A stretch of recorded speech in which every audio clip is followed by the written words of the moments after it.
5 മണിക്കാണ്ട് പോവാം. ഹലോ, അതെന്റെ പ്ലാൻ. നമസ്കാരം. ആ ഗൾഫിൽ നിന്ന് വന്നല്ലേ? ഗൾഫിൽ നിന്ന് വന്നതാ. കഷ്ടപ്പാടാണല്ലേ. ഒന്നുകൊണ്ടും പേടിക്കണ്ട, നമ്മളുണ്ട് കൂടെ. ഇവരൊക്കെ ആരാ? ഇന്റർവ്യൂ ഉണ്ടായിരുന്നു. ജയിലിലായിരുന്നല്ലേ? ഞാൻ ജയിലിലാണെന്നാലും പറഞ്ഞു. ഉഗ്രം പ്ലാൻ പറഞ്ഞുണ്ട്, കഷ്ടപ്പാട് മുഴുവൻ മാറും. എന്താ ഉദ്ദേശിക്കുന്നത് എനിക്ക് മനസ്സിലായില്ല.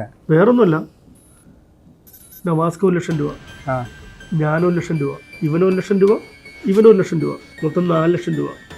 ആ 3 ലക്ഷം രൂപ കൊടുത്താൽ മതി ആൾക്ക്. 1 ലക്ഷം ഞാനെടുക്കും, എൻ്റെ കമ്മീഷൻ. തന്നില്ലെങ്കിൽ 2 പേരെ കുത്തിനെ ഞാൻ പിടിക്കും.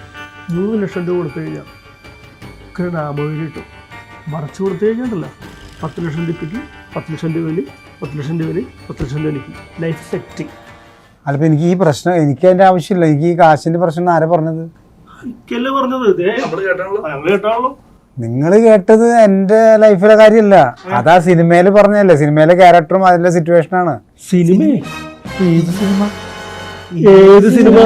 അപ്പൊ അതറിഞ്ഞില്ലേ? ഇല്ല. ഞാനും കൂടി സിനിമയിൽ അഭിനയിക്കുന്നുണ്ട്, പൊയ്ഴ എന്ന് പറഞ്ഞ പടം. ഇതെപ്പാ? അപ്പൊ നിങ്ങൾ ഇന്റർവ്യൂ ആണെന്ന് പറഞ്ഞതാണ്. ആ ഇന്റർവ്യൂ ആണത്. അതിനകത്തെ സിറ്റുവേഷനാണ് പറഞ്ഞത്. ആ കാശ് കൊടുക്കണില്ലേ, മറിക്കണത് 10 ലക്ഷം കിട്ടുമെന്ന് പറഞ്ഞത്. ആ കഥയാണത്. അതെന്താണത്? അത് ഫെബ്രുവരി 7-ാം തീയതി റിലീസല്ലേ. അപ്പൊ നിങ്ങളപ്പോ അത് ഇന്റർവ്യൂ ചെയ്യാൻ വന്നതല്ലേ? അതിപ്പോ എല്ലാ സ്ഥലത്തും ഈ പരിപാടി ഉണ്ടല്ലേ. നിങ്ങളുടെ കഷ്ടപ്പാടുണ്ടപ്പോ നമ്മൾ രക്ഷിക്കാന്ന്. ഞങ്ങളിപ്പോ അതിന്റെ പ്രൊമോഷൻ ഇതായിരിക്കുന്ന പോസ്റ്ററൊക്കെ അതാണ് വീഴ. അപ്പൊ ഫെബ്രുവരി 7-ാം തീയതി നമ്മുടെ കൊച്ചു സിനിമ റിലീസ് ചെയ്യാണ്. എല്ലാവരും തിയേറ്ററിൽ വരിക, കാണുക, ഞങ്ങളെ സഹായിക്കുക, വിജയിപ്പിക്കുക.